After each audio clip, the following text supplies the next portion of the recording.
तो फिल्म की शुरुआत में हम एक मिटाया नाम के लड़के को देखते हैं जो सबवे स्टेशन में डरा सहमा खड़ा था, क्योंकि उसे लग रहा था कि वो किसी मेज में किसी भूल भुलैया में फंस गया है, जहाँ पर एग्जिट नंबर 8 से आगे जब भी वो जाता है तो घूम फिर कर वापस वही पहुंच जाता है और हर बार उसे यहीं से गुजरता एक आदमी दिखता है जो कुछ भी भूलने का खैर चल रहा था। डरते हुए ही सही जब मिटाया ने उससे रास्ता पूछने का सोचा ही और अभी मैं इसको पीछे ही नुड़ा दूं, वो आदमी अजीब तरीके से हल्के भारी बेरहना सा मुस्कुराते हुए ठीक उसके पीछे था, जैसे उसने मिटाया की सोच पढ़ ली हो। मिटाया तो उसे ऐसा लगा कि उसने कुछ भी ना पूछा और आगे भाग गया। फिर उसकी नजर एक बोर्ड पर पड़ी जिस पर लिखा था एग्जिट 0, लेकिन ऊपर लगे हुए बोर्ड पे एग्जिट 1 लिखा था।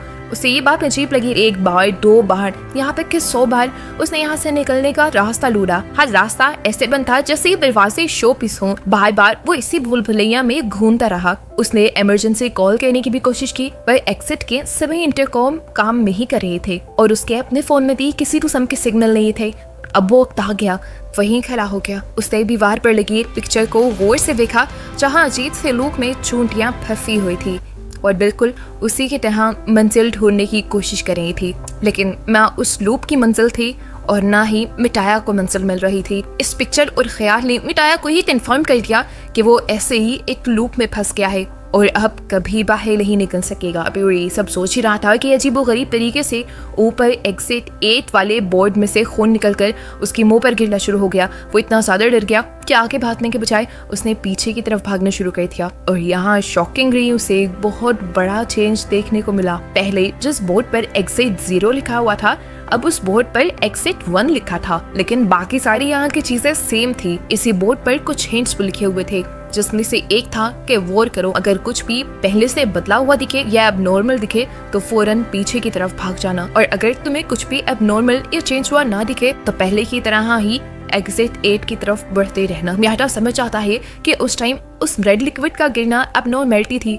वो डरकर जो पीछे भागा, इसी वजह से वो 0 से एग्जिट 1 तक आ गया। ये सब सोचते हुए उस कैमरे को उम्मीद जागी कि वो जल्दी यहाँ से बाहर निकल सकता है। वो अब दोबारा एग्जिट 8 की तरफ बढ़ा। उसे कुछ चेंज नहीं लगा तो आगे बढ़ता रहा और जब एग्जिट 0 वाले बोर्ड तक पहुंचा तो शौक रह गया। जहाँ पहले एग्जिट 1 लिखा आ रहा था वो वापस 0 हो गया था, मतलब उसने कुछ गलत किया था।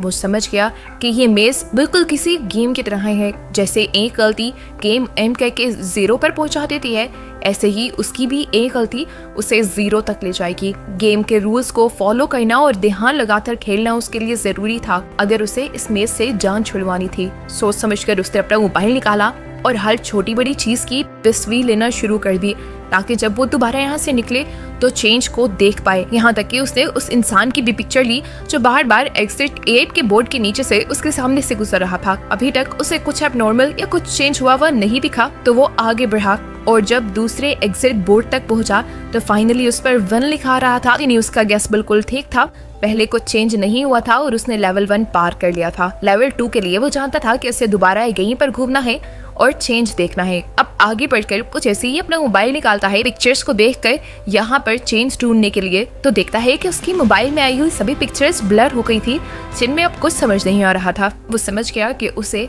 ये गेम जीतने के लिए सिर्फ अपने दिमाग का इस्तेमाल करना है।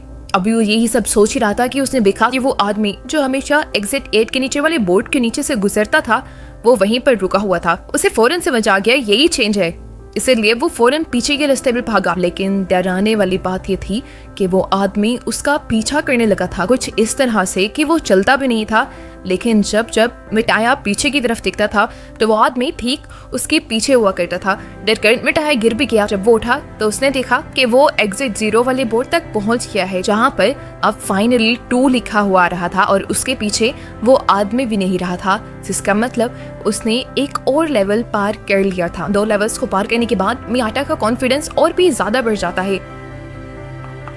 कॉन्फिडेंटली अब वो हर चीज को याद करने लग जाता है और चेंज ढूंढने लग जाता है। वो दोबारा उसी मेज के अंदर घूम ही रहा था कि उसे एक लॉकर के अंदर से एक बच्चे के रोने की आवाजें आई। डरते हुए उसने लॉकर खोला तो अंबिल का सीन देखकर डर गया, जो सीन हमें नहीं दिखाया गया, लेकिन मिटाया तो डर कर पीछे की तरफ भाग गया था। इस तरह उसने अपना तीसरा लेवल भी पार कर लिया था। एग्जिट 0 वाले बोर्ड पर अब एग्जिट 3 था रहा था। उसने सोचा बस 5 और लेवल्स रह गए हैं, तो उसके बाद वो कॉरिडोर तक पहुंच जाएगा और इस बुरे ख्वाब से बाहर निकल जाएगा। दोबारा वो एग्जिट 8 की तरफ गया और दोबारा हर चीज़ को अच्छे से गौर से देखने लगा। इस मर्तबा उसे ऐसा महसूस हो रहा था कि जब वो इस कॉरिडोर से गुजर रहा है तो कोई उसे देख रहा है।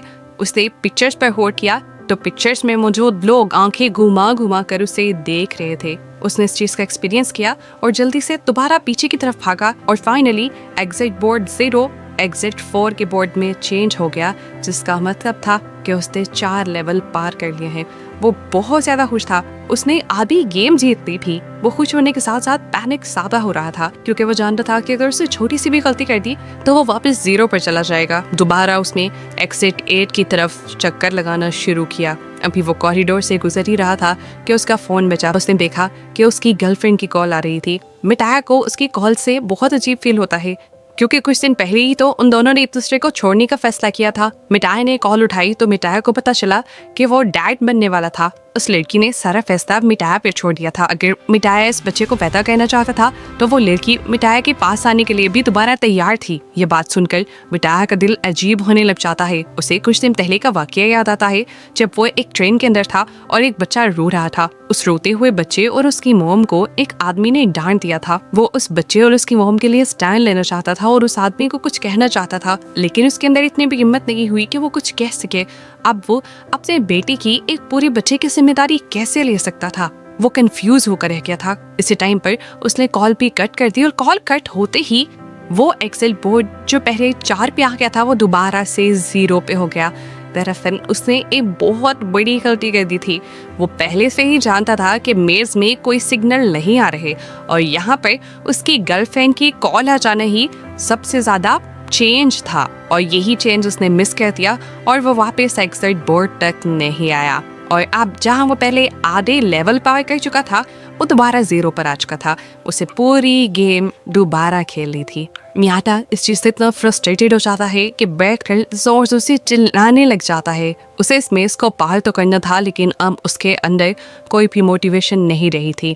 मरे हुए कदमों के साथ वो आगे बढ़ता तो रहा, लेकिन उसे अब इस मेज के अंदर कोई डिफरेंट चीज नहीं दिखाई दी। कॉरिडोर का टर्न लेने के बाद उसे यहाँ पर एक बच्चा दिखाई दिया और वो फौरन बैक एग्जिट की तरफ भागा, लेकिन उसने देखा कि एग्जिट बोर्ड पर अभी भी 0 का ही नंबर शो हो रहा था, यानी वो बच्चा कोई भी चेंज नहीं था। पता चला कि वो बच्चा बिल्कुल मियाटा की तरह इस मेज में फंसा हुआ था और वो भी वहाँ से निकलने की ही कोशिश कर रहा था। मियाटा को यहाँ पर वो आदमी भी नजर आता है जो हमेशा से सूट बूट पहने उसके सामने से गुजरता है। इस पॉइंट पर मियाटा समझ जाता है कि वो आदमी भी इस मेज का हिस्सा नहीं था, बल्कि बिल्कुल मियाटा और इस बच्चे की तरह इस मेज में फंसा हुआ था और वो भी यहाँ से निकलने के ही रास्ते ढूंढ रहा था। हमें दिखाया गया कि सूट बूट पहना वो आदमी और ये बच्चा पहले एक टीम की तरह काम करते थे। उन्हें भी बार बार इस मेज में एक लड़की दिखाई देती थी जो उनकी तरह यहाँ से निकलने की कोशिश नहीं कर रही थी। उस आदमी ने जब लड़की से पूछा कि तुम यहाँ से निकलने की कोशिश क्यों नहीं कर रही, तो उस लड़की ने जवाब दिया, रोज ट्रेनों के धक्के खाती हो, जॉब पे जाती हो, इतनी टफ जिंदगी है, मुझे नहीं लगता कि मुझे उस टफ जिंदगी में वापस जाना चाहिए। मैं इस मेज में काफी रिलैक्स हूँ। लड़की ये बात ही कर रही थी कि आहिस्ता आहिस्ता उसकी आवाज बदलने लगी। वो बार बार वही जुमला कहने लगी जो वो एक मर्तबा बोल चुकी थी। उसकी आवाज जब भारी होकर मर्दों वाली आवाज न बदली तो इस आदमी को समझ आया कि ये यहाँ पर एब्नॉर्मैलिटी है और वो बच्चे को लेकर फौरन बैक एग्जिट के बोर्ड की तरफ भागा। उन्हें दिखाया गया कि उनके एग्जिट बोर्ड पे अब 6 का नंबर आ रहा था, यानी वो गेम जीतने के बहुत करीब आ चुके थे। एक मरतबा दोबारा ये पूरे मेज का चक्कर लगाते हैं। इस मेज में क्या चेंज हुआ था वो ढूंढने की कोशिश करते हैं। दोबारा उन्हें यहाँ से वो लड़की को सर पे हुए नजर तो आती है, लेकिन वो लड़की उनसे कुछ बात नहीं कहती। बच्चा देखता है कि यहाँ डोर्स के हैंडल अजीब तरीके से लगे हुए थे। बच्चा उस बड़े आदमी को ये बात बताने की भी कोशिश करता है, लेकिन वो आदमी बच्चे की बात को इग्नोर करते हुए उसे आगे ले जाता है और ऐसे उसकी इतने से इग्नोरेंस, इतने से गलती उसकी सारी गेम को पीछे ले जाती है और उसका एग्जिट बोर्ड दोबारा 0 नंबर पर आ जाता है। यानी वो गेम हार चुका था और उसे अब रीस्टार्ट करना था। वो आदमी अब टूट गया, उकता चुका था वो उससे भी चीख मारी, लेकिन यहाँ से निकलना जरूरी था। तो एक मर्तबा दोबारा इस गेम को खेलने के लिए वो तैयार हुआ। उसने बच्चे का हाथ पकड़ा और दोबारा इस मेज में चलने लगा। मजेदारी की बात थी कि अब उसे ऊपर जाने का एक रास्ता भी नजर आ गया था। वो बहुत ज्यादा खुश हुआ। सीढ़ियां चढ़कर वो ऊपर जाना चाहता था, लेकिन बच्चा उसे समझाता रहा कि ये गेम है, ये एबनॉर्मलिटी है, हमें वापस पीछे की तरफ मुड़ना है रूल्स के मुताबिक। लेकिन इस बड़े आदमी ने उस बच्चे की बात नहीं सुनी और वो सीढ़ियां चढ़ गया और उसकी वजह से वो इस मेज में ही फंसा रह गया। वो बच्चा जो एग्जिट बोर्ड की तरफ गया था, उसने देखा कि एग्जिट बोर्ड पे अब 0 के बजाय 1 आ गया था, यानी ये बच्चा ठीक था। वो सीढ़ियां एक एबनॉर्मलिटी थी, बाहर जाने का रास्ता नहीं। वो बच्चा अब ये भी जान गया था कि वो आदमी अब हमेशा उन्हीं सीढ़ियों में फंसा रहेगा। खैर, स्टोरी दोबारा मियाटा की तरफ शिफ्ट हो जाती है, जहाँ पर उसने उस बच्चे को देखा था। मियाटा क्योंकि समझ गया था कि ये बच्चा और वो आदमी पहले टीम की तरह खेल रहे थे, फिर इस बच्चे को अकेले देखकर वो ये भी समझ गया बच्चे को उस बड़े आदमी ने छोड़ दिया है। उसे बच्चे के लिए बिल्कुल अच्छा फील नहीं हुआ। अब वो बच्चा मियाटा का साथी बन गया और मियाटा ने जल्दी रियलाइज किया कि इस बच्चे का IQ बहुत तेज है, यानी ये बच्चा बहुत ज़हीन है और सब छोटे से छोटा चीज भी बहुत ही आसानी से पकड़ लेता है। बच्चे की स्किल्स का इस्तेमाल करते हुए ये लोग जल्द ही पहला और फिर दूसरा लेवल भी पार कर देते हैं। और जब तीसरा लेवल पार करने के लिए वो इस मेज के अंदर घूम रहे थे, तो एकदम से मेज की लाइट फ्लिकर करने लगी, जलने बुझने लगी। बच्चों के रोने के साथ साथ चूहों के अजीबो गरीब तरीके से बोलने की आवाजें यहाँ आने लगी थी। मियाटा ने अपने फोन की लाइट ऑन की तो उसे वो आदमी भी बहुत ही अजीबो गरीब तरीके से खड़ा हुआ दिखाई दिया। मियाटा डर गया और फौरन उस बच्चे का हाथ पकड़कर पीछे की तरफ भागा और उसे पता चला कि उसने एक और लेवल पार कर लिया था। वो सब कुछ जो हुआ था, जिनसे ये दोनों डर गए थे, वो सिर्फ इनका एक इम्तिहान था। इन्होंने नेक्स्ट राउंड के लिए मेज में घूमना स्टार्ट किया और इनके सामने एक औरत आ गई। मियाटा समझ गया कि ये औरत भी यहाँ एबनॉर्मलिटी ही है और इन्हें पीछे ही मुड़ना है। लेकिन वो बच्चा वो रोने लगा और उस औरत के पास जाने लगा। वो बच्चा बहुत ज्यादा इमोशनल हो रहा था, इसलिए मियाटा उसे उठाकर पीछे की तरफ भाग गया और इस तरह इन्होंने एक और लेवल क्रॉस कर लिया। लेकिन ये लेवल क्रॉस करने के बाद भी, आधी गेम जीतने के बाद भी मियाटा को कोई खुशी नहीं हो रही थी, क्योंकि उसे बच्चे की टेंशन होने लगी थी जो अपनी माँ से दूर था। उसे बच्चे पे तरस आया और लिया और अपने से ये वादा किया कि वो इस बच्चे को इसकी मौन तक पहुंचा कर ही रहेगा। अगली मरतबा जब ये इस मेज पे घूम रहे थे, तो हैरानी की बात थी कोई चेंज उन्हें यहाँ नहीं नजर आ रहा था। लेकिन उस लड़के ने देखा कि ऊपर जो एग्जिट 8 का बोर्ड लगा था, इस टाइम उस पर 8 उल्टा लिखा हुआ था। इतना छोटा सा चेंज जो कोई भी इग्नोर कर देता, वो इस बच्चे की जहानत पकड़ लेती है और ये लोग फौरन पीछे की तरफ मुड़ जाते हैं और इस तरह ये लोग लेवल 6 को भी क्रॉस कर लेते हैं। अब बस 2 लेवल रह गए थे। मियाटा जानता था कि उसके बाद वो इस मेज से आजाद हो जाएगा, अपनी दुनिया में वापस आ जाएगा। पर पता नहीं क्यों उसके अंदर की फीलिंग्स बहुत ही अजीब थी। वो मेज का जब दोबारा चक्कर काटने ही लगा तो एकदम से पीछे से पानी का सैलाब आ गया। मियाटा फौरन इस बच्चे को लेकर वापस जाना चाहता था, लेकिन वो बच्चा गिर गया और सैलाब के अंदर आ गया। मियाटा खुद आगे नहीं बढ़ा, वो उस बच्चे को बचाने के लिए पानी के अंदर चला गया और पानी के अंदर जाते ही मियाटा की तो जैसे दुनिया ही बदल गई।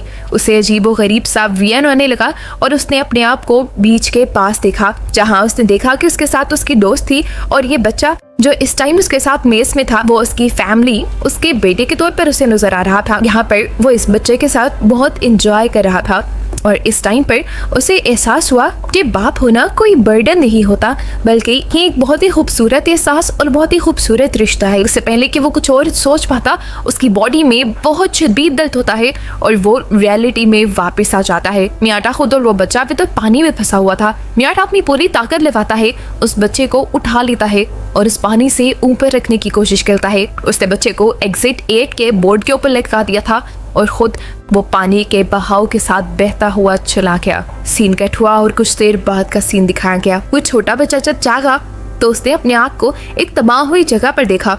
वो बच्चा वापस पीछे की तरफ मुड़ गया। हैरानी की बात थी, उस बच्चे को अभी भी सारे रास्ते और रूल्स याद थे और जब वो पीछे की तरफ मुड़ा तो अब एग्जिट बोर्ड पर 7 का नंबर नजर आ रहा था, यानी इन लोगों ने एक और लेवल पार कर लिया था। वो बच्चा जानता था कि अब बस आखिरी लेवल रह गया है जिसे उसे पार करना है, लेकिन अब उसके साथ मियाटा नहीं है। दूसरी तरफ हमें दिखाया गया कि मियाटा भी फाइनली फाइनल लेवल तक यानी लेवल 1 तक पहुंच गया था। वो हैरान हुआ, खुश नहीं। उसे समझ नहीं आई कि क्या ये उसकी जीत है या ट्रैप है। उसे अब आगे की सीढ़ियां साफ नजर आ रही थी और उन सीढ़ियों पर अब लोग भी चल रहे थे। वो कंफ्यूज था कि वो पीछे जाए या आगे चला जाए। कंफ्यूज होते हुए वो आगे बढ़ा और उसने अपने फोन से अपनी फ्रेंड को भी कॉल मिलाई। अब उसके फोन में सिग्नल्स पे आ गए थे। ये न्यूज़ से लग रहा था कि वो असल वर्ल्ड में आ चुका है, वो इस मेज से फाइनली आजाद हो गया है। उसकी फ्रेंड जब कॉल उठाती है तो मियाटा कहता है कि मैं इस रिस्पॉन्सिबिलिटी को लेने के लिए तैयार हूँ। याटा को रियलाइज हो गया था कि वो एक फादर बनने के लिए तैयार है। मियाटा अब मेट्रो के अंदर चला जाता है, लेकिन ये अजीब बात यह होती है कि मियाटा को इस मेट्रो के अंदर सारी चीज़ें ऐसी नजर आती है जैसे वो पहले इन सारी चीज़ों को देख चुका हो। कुछ ही देर में यहाँ पर एक बच्चा रोता है और एक आदमी उस बच्चे और उसकी माँ को डांटने लग जाता है। ये वही सीन है जो मूवी में पहले हम मियाटा की सोच में देख चुके हैं। मियाटा ने इधर उधर लोगों को देखा, वो सारे लोग अजीब थे, अपने फोन में बिजी थे और यहाँ मियाटा का दिल टूट गया। वो समझ गया कि इस मर्तबा भी वो गेम के ट्रैप में फंस गया था। उसने तो नंबर 6 के बाद नंबर 7 क्लियर किया ही नहीं था और ये सब भी एक ट्रैप था। वो एक लूप में फंस चुका था और उसने बहुत बड़ी गलती कर दी थी। अब नॉर्मलिटी देखकर वो एग्जिट बोर्ड की तरफ वापस नहीं गया बल्कि आगे बढ़ता रहा और इस तरह अब वो दोबारा उसी लूप में फंस गया है जिसमें से वो निकलना चाह रहा था। और बस उसी को दिखाते हुए ये मूवी इस मिस्ट्री के साथ यहाँ ख़त्म हो जाती है कि क्या मियाटा आज़ाद हुआ भी है या उसी मेज़ के अंदर फंसा रह गया है।